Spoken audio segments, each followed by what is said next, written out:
Today on the pod, we have Marilyn, aka Mazik, and Kennedy Mills. Thank you for having us. Well, I'm glad you're here. How's your weekend been? How's your week been? How's it going? Good. I'd say stressful. Oh, yeah? Yeah, very stressful. What did you do this weekend? Work. Oh, that's true. That's true, actually. That's true. So you were... Okay, well, we'll get more into like your business / work. Okay. But so you do Muse Kitchen on the weekends. Did you do any other thing else this weekend? Or? Not really, though. It's mostly work every day. Every day, that's true. So you work Mondays to Saturday? Mondays to Saturdays, but I'm trying to change it to Tuesdays to Saturdays. Oh, yeah, officially open Tuesdays to Saturday, but he uses Mondays to prep. Yeah. And by work, you mean business, right? So, yeah. Okay. What about you, Marilyn? Girl, I be chilling.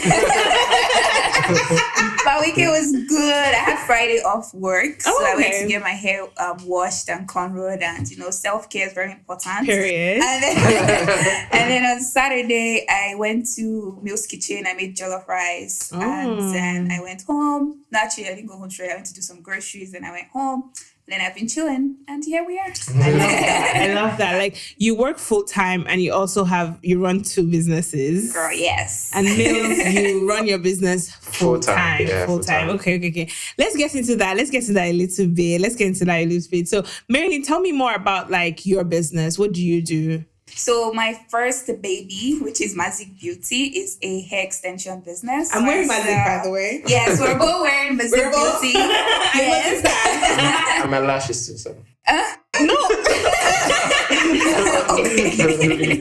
But so I sell wigs and I sell lashes and pretty much it. Funny story is, I think the first or second time I met Marilyn, it was at Ben's birthday dinner. And I remember I was wearing a wig and I was telling her, she was like, oh, I sell wigs, so come and buy me. And I was like, no. She was so adamant. She was like, I have this plug from China.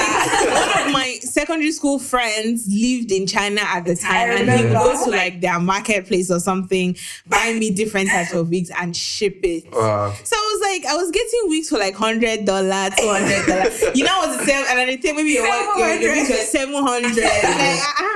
There's not even inflation there because this was like 2019. Yeah. So I remember that was like the first conversation. She's like, "Girl, I'm selling wigs." I'm like, "No." So me and I thought like, "Are you insulting my wigs?" Actually, I have to admit, now I'm thinking about it. I feel like you're the first and only person I convinced to want to wear my wigs, and I don't know why. Because normally I don't like pushing people to buy. Right. I'm that kind of person. I know some people are very forward with like, oh, buy, I'm selling this. They'll put it in your face. I have a few friends that have made me buy something just because of force.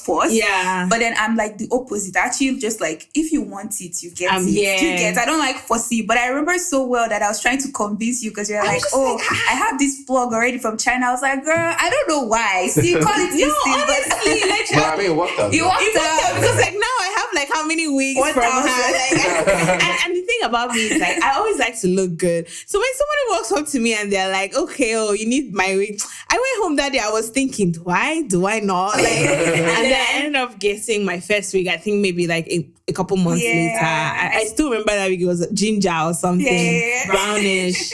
And then since then, I've gotten like so many wigs. So many. I feel like you're probably. I don't have. There are some people that will come back, return customers, but you come back. But like, I just brought one wig for dinner. Honestly, I just delivered a wig today. That's like to tell you the extent of how you've been rocking with my. I love quality. Like that's the thing. I love quality. When I see quality, I stay there and I gather my coins to like get quality. So that's good. You already know where my priority is. So you were building out Mazik. It started out as just wigs, or were you selling extensions at the time? It actually started out with just extensions. Okay. So I was making the wigs myself then. Oh. Which now I think about it, I was struggling because then I was at my other job, which was very, very stressful. So I would come back and then when people place an order, I remember being so angry. Like I'll be happy they ordered, but I'll be like, damn, I have to make this wig. And he knows I'll be so frustrated.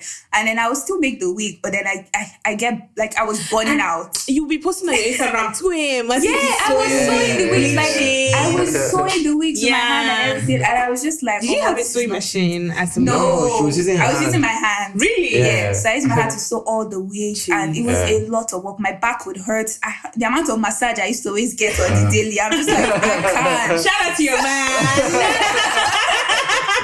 Shout out to you, man. Honestly, because my body would hurt, but then I would make the wig, and then later on, I decided that I should start working smart, not hard. Period. And I was like, okay, let me just buy the wigs from my vendor, and now just customize it. Like I'll bleach the knot still, I'll style it still, but I'm not like stressing myself to make the wig, which is good. Let's go a step back, because why did you even start selling hair in the first place? So, the way everybody kind of has like a passion for something, the way they like something. My obsession is kind of with hair, and it's always been like that. So I always loved hair. And then back then I would color hair multiple times. Like I had, my YouTube channel then was kind of focused on hair coloring. Yeah. So I would do like purple, I would do like different colors. I was just coloring, and then I started falling in love with the process, and I was like, okay, let me keep doing this. But it was hard because I found it very hard to find quality hair. So when I would color the hair to literally, I remember one of my hair froze. Like it literally just turned to, I was just like, really, I can't even wear it from AliExpress. Yes. AliExpress. Like I was always buying AliExpress hair then. Yes, people buy hair from Amazon now. Keep in mind. Yeah, that's another story. Which I mean, I've never tried. So let me not share magic. Because I've bought hair from AliExpress before. Like I told you, I was buying hair from China. Yeah. I don't know where he was buying the hair from. When you ask men to get something for you, they can just go and pick anything. So, but like honestly, like magic hair, like you color it, you bleach it, you do this. Good. And me, I don't even know how to take care of hair. So like the fact that my wigs are still standing, it's a lot. It's a miracle. That's good. So you were looking for quality hair, then you decided that. I then found a very good vendor, and then I was like, maybe I should start selling. It was difficult because I spent a lot of money, and I was testing out different things. But at the same time, it wasn't like a one-time investment because I was doing it like step by step over time, right? Since I was always coloring hair. Yes. Until I then found somebody that was like, okay, this is it. Yes. And then I sold it and I started selling it, right? And I was like, yeah. So at this point, were you in a relationship with Kennedy? I think we started the hair stuff together. For real? We started because when I started my hair business, I was dating you then. Yes. For real? Even the hair coloring videos. Yeah. That's just because keep in mind, Marilyn is a part-time content creator. Do you know now I think about it? What I remember because I'm very shy when I feel like I've gotten better. But then initially, I remember there was this hair video I wanted to color. I told him that he should leave the house. I had to leave the house. He had to leave the house for me because I was very shy. And I wanted to do the audio. I was like, hey, welcome. This is my hair. He had to leave the house for me to record it. But that was one of my hair coloring videos. But anyway. Okay, so do you feel like starting a business in any way like influenced your relationship? Because you guys are both like entrepreneurial people. Like we'll get into like your second business. I don't think I'm entrepreneurial. Mills, okay, first of all, Kennedy has a restaurant in Ottawa. So what are we saying? You have a restaurant business. You've helped Mazik with her content creation, her hair business as well. Yeah. I mean, you guys kind of like work hand in hand to like support each other. So do you feel like because you were starting your business at the beginning of your relationship, that sort of like defined your synergy? Do you get what I'm trying to say? I don't think so because the business wasn't like at the beginning of the relationship. So we had like a few years before we started the business. True. So I think the business was more of what she wanted. Yeah. And maybe I kind of helped with that, trying to make things easy. Supportive man. Yeah, you know what I'm saying? but definitely like it helped us together, like growing and starting things and doing things together. It's always fun to start things and watch them grow. Yes.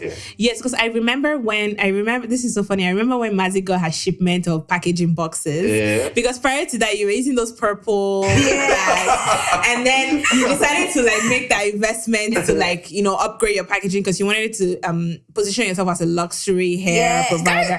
I've been on this journey. I've been taking notes.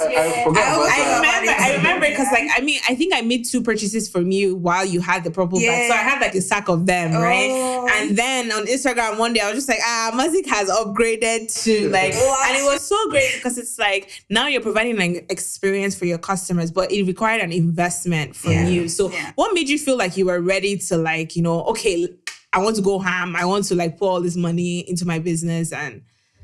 One thing with me is like, I like quality. I feel like that's like the one thing I wouldn't compromise on as a business owner. I really like quality. And I was like, okay, the hair is really good. And then I'm seeing like I wasn't really pricing myself well in the beginning, which is very important because that was one mistake I made, which was pricing. And then I'm like, okay, what can I do to make myself, price myself better? How can I make myself more like with the bigger competitors, people that I look up to, like big brands? And I was like, you know what?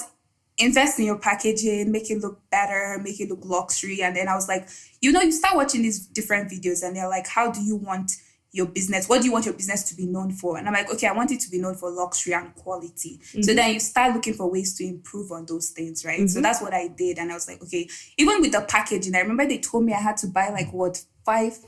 And it was a very big number. And I was like, it was a lot of boxes. I still have a lot of the boxes. And I was just like, man, am I going to sell all these things? But that was the MOQ. I was really scared. I didn't even have space to put it, And then in my apartment, I just left it in like the living room. And then eventually we got storage space for it. Oh. But it was just like I always go back and forth with my decisions. And I'm like, should I get it? And then Kennedy is very much of a very risk taker, know? And I'm not like that. I'm like the opposite. I'm like, I don't know. And then when I buy something, I usually scream, which is just my thing. I pay for something. If I order something, I'm just like, I'll just scream like, tell me. And then anytime I'm screaming, he already knows I just ordered something. So, so I'm just like, in my head, I'm like, oh my God, is this a good decision? But I just did it anyways. I'm not a big risk taker, but he kind of convinced me to say, you know what, do it.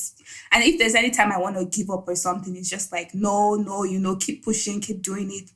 He's seen the times when it's been very good. And that makes him keep saying, you know what, you can do this. I believe in you. So, yes. Yeah. So you actually talked about pricing. And I feel like that's like a big part. Because you were like, in the beginning, I wasn't pricing myself right. And then now I'm pricing myself right. But some people might be like, your wigs are not cheap. Yeah, I know. And you made a good point saying that you wanted to like position yourself with the bigger guys. Yeah. You wanted to like be luxury. How did you deal with people saying, you're too expensive? Because you know those people that will come. I know. I have like a friend that actually told me that in person. She was like, then you're gonna lose customers and everything. And I know that, because she was like, she up to now she doesn't buy my hair anymore. And she was like, this is expensive. Like you're going to lose customers. I kind of understand because it's true. But then at the same time, it's like, I know what I suffered with my prices before. I wasn't making money. True.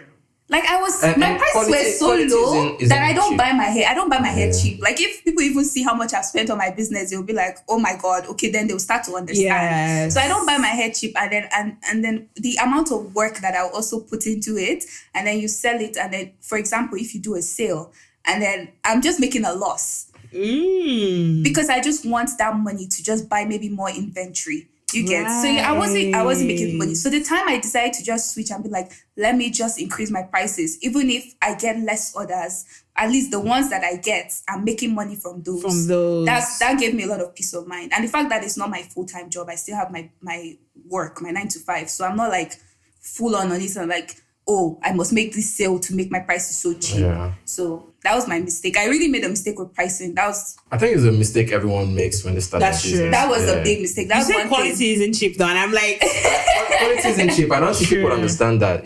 I think people rather buy something $10 100 times than buy something $100 once. I was like that before. Funny enough, I was like that before. Like I remember in my university days, I'd rather buy like cheap stuff that I will only be able to wear once or twice. Because like when you buy those cheap wigs, they don't last. And like for me, I just realized I got to a point where I'm like, I'd rather buy one thing and know that I have a good thing. True. Yeah. Rather than me worried like, fake, I'm carrying that's my thing. Unfortunately, people are always like, Nina, you're so bougie. I'm like, listen, it's a lifestyle. My lifestyle is quality. And like Neil said, quality isn't cheap. But like, you're right. A lot of people make that mistake in the beginning. And I feel like you can actually speak to this because when you started Muse Kitchen, your prices are not what they are right now. Yeah, that was the same mistake we made. Yep.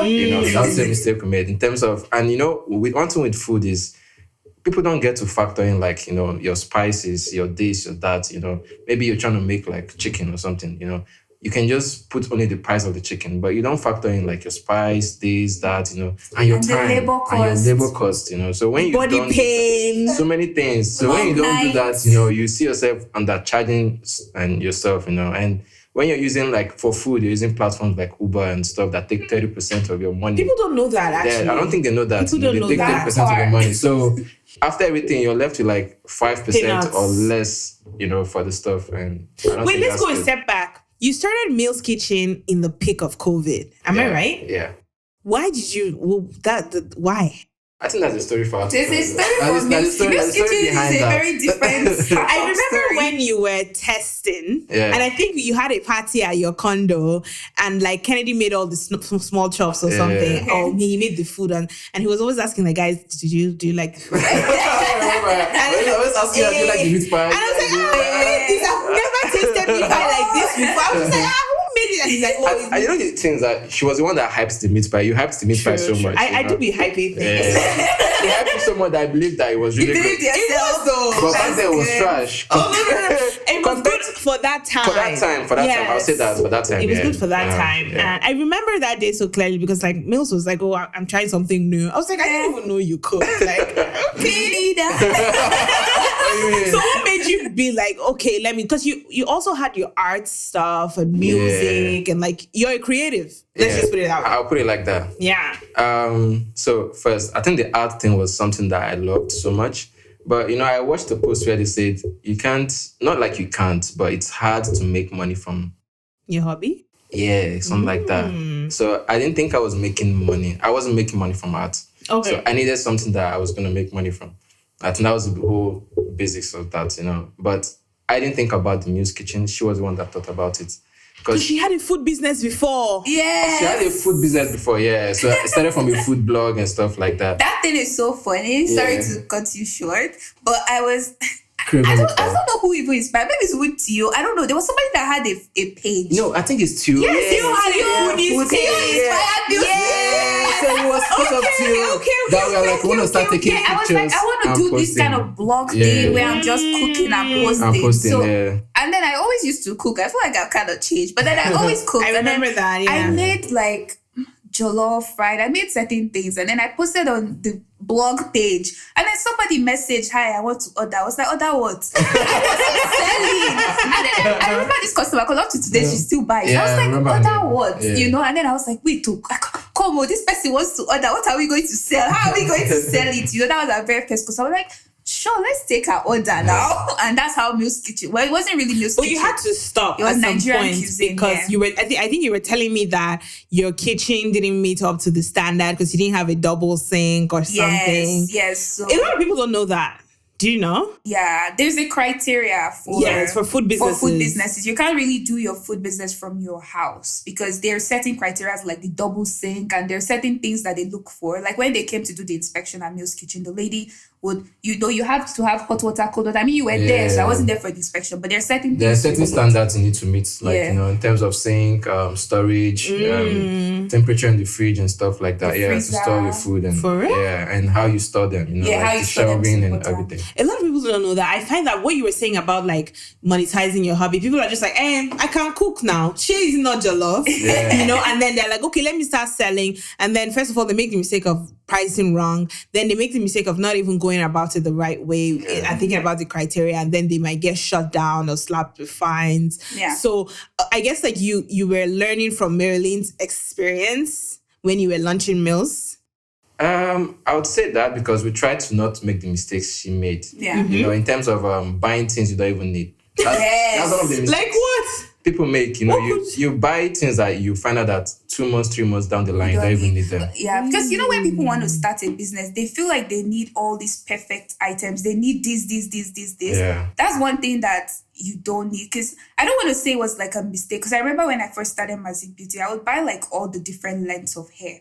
And then the moment the short length sell out, that's when people want the short length. Then I'm like, okay, you people don't want to buy the long length. I'm not going to buy the short length now. Long length is not selling. Or when long length is sold out, then they want long length. I was just like, oh my goodness. So you're just buying. Anyways, but... Okay, so you were telling me how Muse Kitchen came about, right? In the peak of COVID, Marilyn had already tried her food blog, but now at that time she was more focused on hair business and I think you had just even started selling lashes or something, I believe. So, and then how did you now decide, okay, I'm going to launch Muse Kitchen? So first, we started from her craving meat pie. Okay. So that was the first time we ever made meat pie because she was craving it.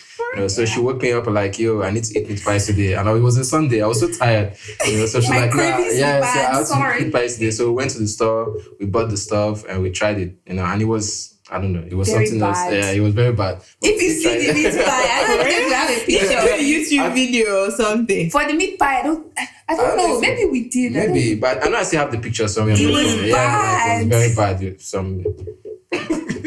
But yeah, so after that, we started trying the puff and everything, started making them. So I think one thing about business too is consistency. I didn't know how to make meat pies. Most of the things I make now, I never knew how to make them. That's true. I remember you saying that you had to learn. I was like, why would you start a food business if you don't know how to make small chops? And another thing too with business, especially food business, is that you can start at home and you're good at it. You're making it like small quantities. But when you start going large scale, or more, your food no will sweet. Did you have that experience when we went large scale? Are you serious? Nah, like we've had to stop some things on the menu just because we can't make them on large scale. It's hard to scale up. Scale up. Is that why this is sausage roll? No. That one is a hit. That one is just time. Most things we had to take off because we couldn't scale up on them. This podcast is brought to you by SoPlugged, an online directory of Black-owned businesses in Canada. We also work with entrepreneurs to improve their digital presence with custom-made websites, social media advertising, and product photography. To learn more about SoPlugged or to list your Black-owned business for free, visit www.soplugged.com. Yeah. What was your biggest top moment, man? That you almost even said, you know what, let's just wrap this and focus on art. I think it was 2 weeks into the business that we were we're not doing it again. We closed down. We were like, nah, we can't do this. And one thing I noticed is that, any day we decide to close down or any day we want to close down, the next day is always better. Something like that. So you come with that energy of, I want to do better than I did the other day. So we were just so overwhelming. We had to I think it was the first few days, Uber coming in, keep coming in. Oh, this is when you opened your... the restaurant proper. Uber coming in, keep coming in, website orders coming in, and we were like, no, we can't handle this. It was overwhelming. We had to just close down and be take a step back. Because we didn't prepare for it. That's true. Let's say you get let's just assume 5 orders from when we're doing it back at home. Yeah. Once we went, that first day, that lunch why did you guys even go and get a restaurant? Because you guys got a bigger house, right? You got a bigger house. Yeah. Why did you now say, I want to do... Is it that you wanted more money out of it? Okay, let's think about it this way. Most people are more comfortable when they're ordering from a kitchen.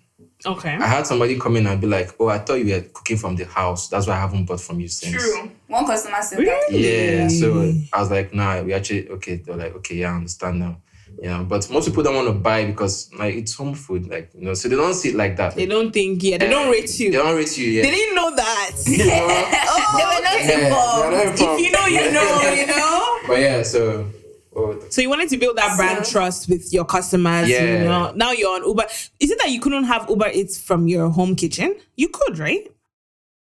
So here's the thing. We didn't try, but from what I know, you have to have registered your business. Your business has to be registered to be on Uber Eats. Okay. I'm not sure if you can be a sole proprietor on Uber Eats. I'm not sure. I don't know, because we went straight to corporation. So I don't know if, maybe there are people that are sole proprietors that are on Uber Eats, but we never tried. So we're like, okay, we want to do the legitimacy of everything, make sure everything is good. We don't, because there's also that fear in the back of your mind about getting fined. Yeah. Yes. Have you guys gotten fined? No, but we heard of people that got fined. Doing business from home is very risky. Doing food business from home, every other business I'm sure you can do from home, but doing food business from home is tricky. Yes. I remember reading on the government website that there are certain things you can sell from home. Certain baked things. I don't really know how true this is, so don't quote me. But I know there's, because then I'm like I said, I'm not a huge risk taker, and I get scared easily. So I'm like, okay, let's look for the ways to make this right, So let's get a kitchen. Let us go on Uber Eats, go on this third party. That was expensive, though, wasn't it? Going on Uber Eats or getting a kitchen. I think scaling up is expensive. Yeah. If you decide to scale up, it's expensive, and that's one thing I'll tell people about business is, you need to enjoy the process. Starting small isn't bad, especially for food, from house to everything, knowing if you want to actually do it. I had a guy that just went straight to the kitchen. And he had to close down after. Yeah, he just went straight to like renting the kitchen, doing things. How much is it safe to rent on average? About 4,000. 4,000 a month. month. Yeah. So what happens if you don't make up to 4,000? That's where the business starts failing. Yeah. You know, things like that. You know, so people go into debt because of that. You know, Yeah. and stuff like that. So and that's where you have to actually work on your pricing and everything. You know, and not focus on buying equipment new. You know, the guy I'm talking about. Yeah, I'm serious. He's just trying to look his shit. Yeah, because the guy bought a grill that after 2 months he's not using it. You know, he bought so many things, and you know, like spent over like I think 3,000 on equipment that alone. He's not using. How much do you now want to price the food? You know, now be selling jollof fries $50. And the thing is that for his type of food, you know, like his food was the most expensive was $15. And his customers were saying it was too expensive. Well, what he's saying is because we're kind of like in a shared kitchen space. So there are different businesses there that do food business. So he's kind of giving his story based on somebody there that just recently closed because he wasn't making enough money. Okay. And there was a lot of things he was doing wrong. He was always buying. Like, you know, you want to launch a new product. Good, do it. But then don't go and buy like 1,000 buckets of ketchup to just launch small burger that you don't actually put out there. Exactly. Like start small, you know, don't go too big when you're starting something new. But anyways, that was, you know, his, you know, mistakes. So those are early mistakes people make. Yeah, like that's actually wild because like a lot of people say that in the food industry, the profit margin is very slim. Very slim. Yeah. Is that the same? Like, okay, like that's the same for you guys, or did you guys find it walk around? Because people are still like in Ottawa. I've left Ottawa for like 2 years now, and in the time I've left, there are more restaurants popping up everywhere. In fact, someone was telling me about one Nigerian one. Something I was just like, that was never here before. Yeah. So why are people entering it if the profit margin is so slim? I know I research a lot, and then people say like when you start doing a food business, you don't see profit for like 3 to 5 years. Like people don't start getting profit for that. That hasn't been our case, and we thank God because we started out. We're able to, you know, make money from it, make profit from it. But that again falls down to us learning from our mistakes, knowing how to price yourself, knowing what's not necessary to not buy. Because there's so many mistakes we could buy this equipment, and we don't need it.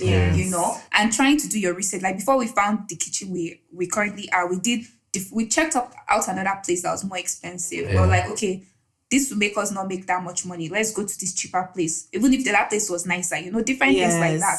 So. I would say that really helped us, but I do know that the restaurant industry, people don't make that much money. The profit margin is very slim.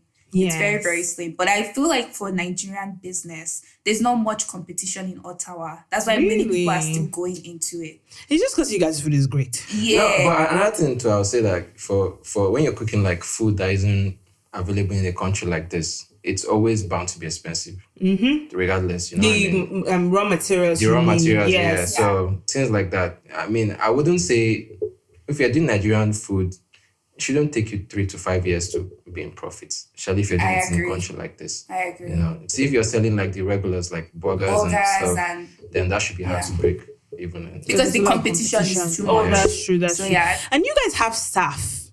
Yes. Yeah. You guys are actually employers. Girl, I'll be sending the work time sheets and subs. I saw her doing that. You guys are actually full-on employers. Like, your business is incorporated. What was the process of like, did you also incorporate Magic Beauty, or was it just Muse Kitchen? Just Muse Kitchen. Magic Beauty is a sole proprietorship. Sole proprietorship. So you mentioned that you incorporated it because you weren't sure if you could list an Uber with a sole proprietorship. Not just that plus like I saw a lot of potential with Muse Kitchen. Like I'm doing Magic Beauty and Muse Kitchen, but Muse Kitchen has a lot more potential because I mean we've tested it out from home, right? We saw what's possible. We see the orders coming in. We see people coming back a lot. You know, every time I'm in Ottawa, like, before I even leave Toronto, I'm like, let me just secure my food. I say, girl, there's like some people that order from Uber Eats every day. Then we have customers that order every single day. Sometimes they order twice a day from Uber. Wow. The return customers the rate is very high. Yes. So I saw that potential. I'm like, you know what? If we're doing this, let's do it big. Let's just go to the very extreme. And then there's also the fact that you save more on taxes if you're incorporated at the so we just wanted to do that. What was the process of registering as an incorporation though? Was that hectic at all or? I wouldn't say hectic. I think you're just understanding the terms and things you need to do, like the nuance name reports, knowing where to go. I did that thing. All the resources, and stuff like that. You know? At first, it's like gibberish. It's like, what is this? Yes. Well, when you start it, you kind of get in the flow. So the funny thing is, I hesitated a lot registering SoPlugged, even though I knew like I didn't have any full-time employees, even part-time. I didn't have Ben was the only one working with me on SoPlugged at the time, and all I needed to do was just like the sole proprietorship name registration stuff. And I was like, let me not come and register before government will come and email me. I'm an immigrant. I feel like immigrants typically have a lot of hesitation and fear when it comes to registering your business taxes. It's just like, Trudeau will be at my door tomorrow. You don't want to make a mistake. Did you guys make any mistake at all? Or was it like easy, just do your research and do your registration? In case someone is like looking to register their business, as an incorporation, like, did you guys make any mistakes that you would like to avoid next time? Apart from paying for the name report twice because you didn't know what you were paying for. Yeah. I think that was the only thing. Because I did the incorporation. I actually did it in January, but I'm trying to remember the process. I know I said I was going to document it when I was doing it, so at least I can redo it. Mm-hmm. But I know the one mistake I made was paying for the nuance report twice because they were asking me for something. Yeah. And I don't remember what was the problem. I think it was how you wrote the name. The name, yeah. So there was a way I wrote the operating... So they said the legal name and operating name. So I feel like the way I wrote it, I forgot to put the ink or something. So it wasn't matching. So then when I got the report back or something, I figured I couldn't use it. And I'm like, oh, damn. So then I had to pay for it again. $15. It wasn't expensive. Oh, because I was like, there wasn't but to incorporate is like $300. Yeah, no, that's different. It's just to get the nuance reports that's different. I didn't even know what that was too. And thankfully, we do have an accountant that also answered one of the questions. He's not the best accountant. So I'm not going to come here and say, plug us. I'm still in search for a good accountant because he makes a lot of mistakes, but that's a story for another day. But I'm just like, so he helped us, with some legal terms. Because I remember when we were opening the bank accounts, there was also a part of it that they wanted us to fill. And I was like, I'm not really sure what to put here. Yeah. So he gave us the guidance. I was like, go with this based on your business. So, just ask questions when you're not sure. And CRA was also very helpful because I was also calling them and say, okay, what's to do next? They have people to help you. Yes, they helped us with the whole process with the incorporation too. That's true. So tell me, like, you remember on my Instagram stories, there was a day I was ranting because, like, for me, I have a full-time job. I have a business, and half the time I'm stressed, I'm burnt out, I'm unmotivated. But then you have a full-time job, you run Mazik Beauty, you also run Muse Kitchen, at least HR. That's my only part. I don't be cooking. So how do you, like, are you God's strongest soldier, or like are you just like very good at time management? Like, how do you manage everything and you're still sane? I don't know, man. I feel like this question, when people ask, I'm like, I don't know. A part of me is like, I don't know how I do it, but then at the same time, I don't know how I do it, man. Honestly. I think people don't see the burnouts that happens backstage. True. I do burnout though. I do burnout. They don't see the burnouts. Sometimes we wake up and we're like, we don't want to go out. Yeah. We don't want to go to work today. We don't want to do this. We don't want to do that. And you can't call in sick. Yeah, you can't. It's either you're not making money that day or you're making money. Something like that. So I don't think people actually see that. And for us that just got married, we've never had time to spend time together. Honeymoon, and do things, love. Do you understand? Yes. So how do you make sure to take that time for yourself? Because like I said, you can't call in sick, because if you're calling in sick, that means business is closed, no money for today, especially with the kitchen, right? Yeah. With Mazik Beauty, you can be like, okay, if I don't have any orders, but then you can't. I remember when you guys were coming down to Toronto for Plugged In, you had to close the kitchen, which I really appreciate. But like, how do you get to take that time for yourself when you're doing this full time? I feel like us, we have a non-negotiable day that we spend together, which is Sundays. Yeah. So we always say on Sundays, there's some customers, I don't want to put this out there too much so people don't be coming for the favor, but there are some customers that will beg us, literally, if they have a catering order, please, that's happened a few times, please take my order for this Sunday. We're like, we're closed on Sundays, But then we have that agreement within ourselves, like, okay, Sundays is our day. Let's go out, let's chill. Even if, because we like to chill too. If we're just watching Nigerian movie or just chilling at home, or just sleeping, or just sleeping, or just enjoying each other's company. So I feel like us having that day is really helpful for us at least to keep sane. Because you can't walk the whole time. You need that day to just relax. Yes. So and it's especially tough because for me, like I'm working Monday to Friday, my full-time job. Then on the weekends, the time I'm supposed to sing, let me chill. I now have to like work on my business. Yeah. So it's like, okay, where do I now find that time? But something someone told me was that something always has to give at some point. Like you have to either, unless you you intentionally say this thing is going to give on this day, something will give on your behalf. Do you get? So like for me, sometimes I'm so stressed out. And you're right, people don't see the burnout behind. They just see, the glamour. Yeah. They see that you are booked and busy. You're just taking orders left, right. You're sold out. Wow, this is great. But like they really don't see the work that goes in behind the scenes. And that's why like I'm always like shouting out entrepreneurs. They don't see the time he comes home at night. I remember you were telling me that he comes home at night. Are you serious? Girl. What? Yes, was it not Saturday? He came up 2 a.m.? Yeah, 2 a.m. Yeah. For what? I think unless I've been coming home was like 11. Wow. No, but that's why I always tell, like, if you're doing business, I think you have to be patient with the fact that you're going to grow to the point where you don't have to be spending that much time in it. Yes. So it's okay to give in as much time as you want up to. front, So things like that. But coming back 2 a.m., 3 a.m., that's been the norm for the past few months. It's a lot of work. And you guys have been open since February. Yeah. Yes. Wow. It's a lot. It's a lot. I remember Marilyn was telling me, she's like, the first week I needed a massage, my whole body was pain. I remember you came to Ottawa and you were like, girl, you don't look good. I'm tired. Yes. I was like, what's going on? Is it not the meals people have been doing? Talk about the time we're even doing delivery too on top of the orders. Because you kind of have to stop. There are certain things I feel like you learn and then you just take that leap and just stop. And then I'll come back from work and then I'll do this. I'll now come to the kitchen, do deliveries, go to Ollie's, go to Gatineau, go to Statesville. But it don't be firewood. But you for real. And if you don't take those breaks yourself, your body will take the break for you. Yeah, for sure. Yes. So like, honestly, like entrepreneurship is not easy and people need to see that behind the scenes. I wish people said like that. But I'll be fair, I never saw it from that until you started my business. Same. So I'm always like, why are you doing like, I go and it's good now because when people come, I look at them like, from the customer perspective and from the business owner perspective. I'm like, I understand you, but still understand me still, But they can't understand you. That. And it's okay because I never understood. Yeah. Have you had any customer complaints? Of course. This morning, sir. For real? Customers are what's the worst one? People eat and want their money back. For real? Yeah. That's the summary of the whole thing. They eat and they just want their money back. Yeah. And people...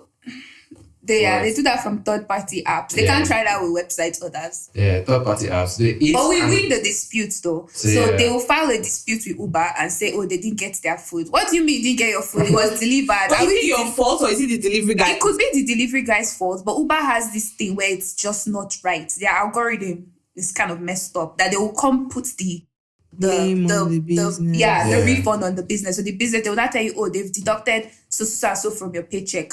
We used to file disputes quick. Or we'll call them and be like, what do you mean customer didn't get their food? And then they'll give us back the money. No, sometimes people are funny. They say you just say you order like shawarma and a drink. They say they go and eat a drink. So shawarma lost. Okay, so maybe they dropped it along the way. And the Uber guy ate it. So wow. Customers are always going to be complaining. I think that's one thing you have to deal with when you're doing business.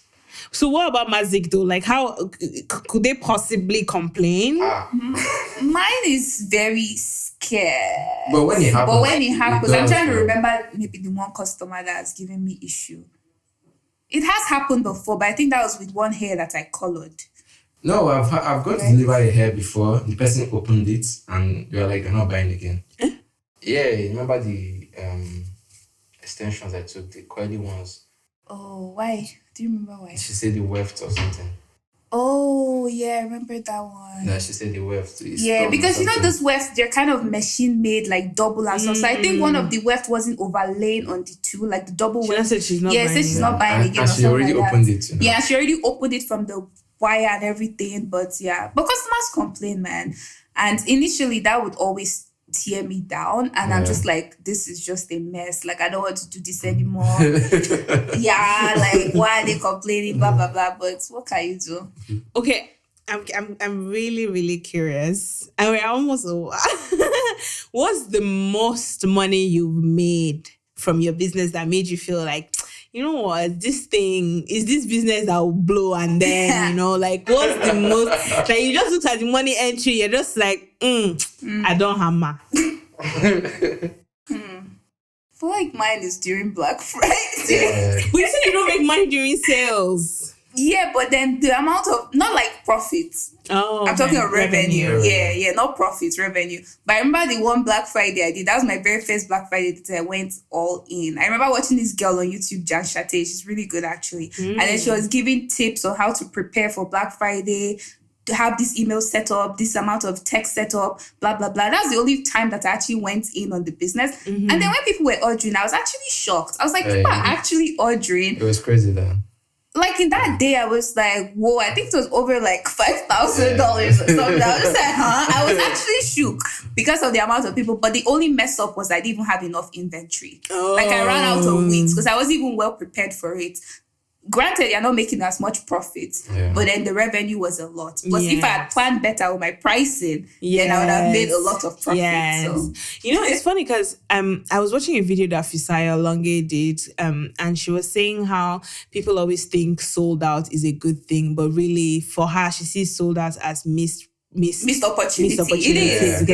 If I had the inventory, I would have sold more and made more. And I was just like, I always, whenever I see people sold, I'm like, oh, good for you. Like, you know, but like that day it changed my mindset. I'm like, okay. But that's true. Remember, I always used to get angry when Muse Kitchen is sold out. And to him, it's because it's a lot of food and it's a lot of prep. And I'm like, why are you sold out? You can't be selling out on food. You can't be, like, I always get so mad when things are sold out. And today, I even had to put the sausage roll back on. I was like, okay, can we put it back on for this week? Because I was very upset that it was what is the issue? Like, so, you know, selling out to me is not a flex. It's not a big, it's not something that I like because you're losing money instead of making money. So I agree.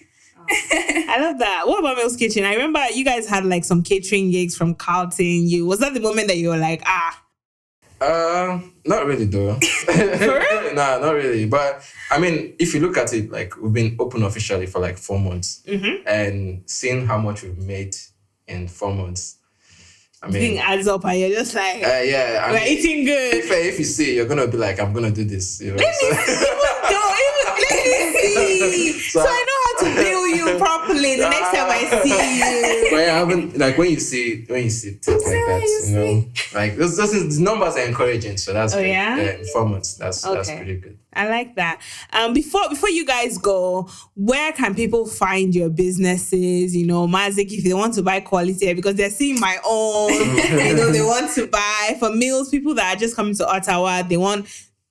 What do you call it? Food where it makes sense. Yes. They want quality food. Where can they find you? I love this quality couple. Like, I love this. Like, you guys are running multiple businesses, quality stuff. Where can they find you so they can support, order? So you can find Mazik Beauty on Instagram at Mazik Beauty, and the website is mazikbeauty.com. And that's for Muse Kitchen. For Muse Kitchen, so we're on Uber Eats and Skip.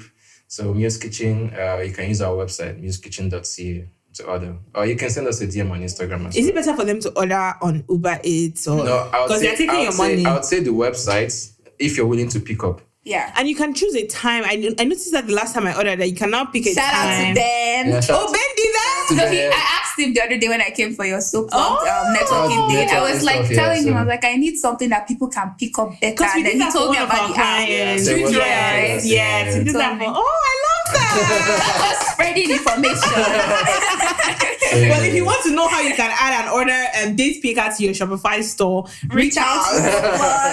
But it's been so great having you guys on the podcast. Thank you guys for coming. Thanks for having Hope you us. have a great weekend week. Actually, it's a Monday. So This was really nice. this was is really fun. funny. Thank you so much. Yeah, Thanks, you. boss. And shout out to SoPlugged and the Business Mindset Podcast. Podcast. Period. We'll see you next Monday. Bye.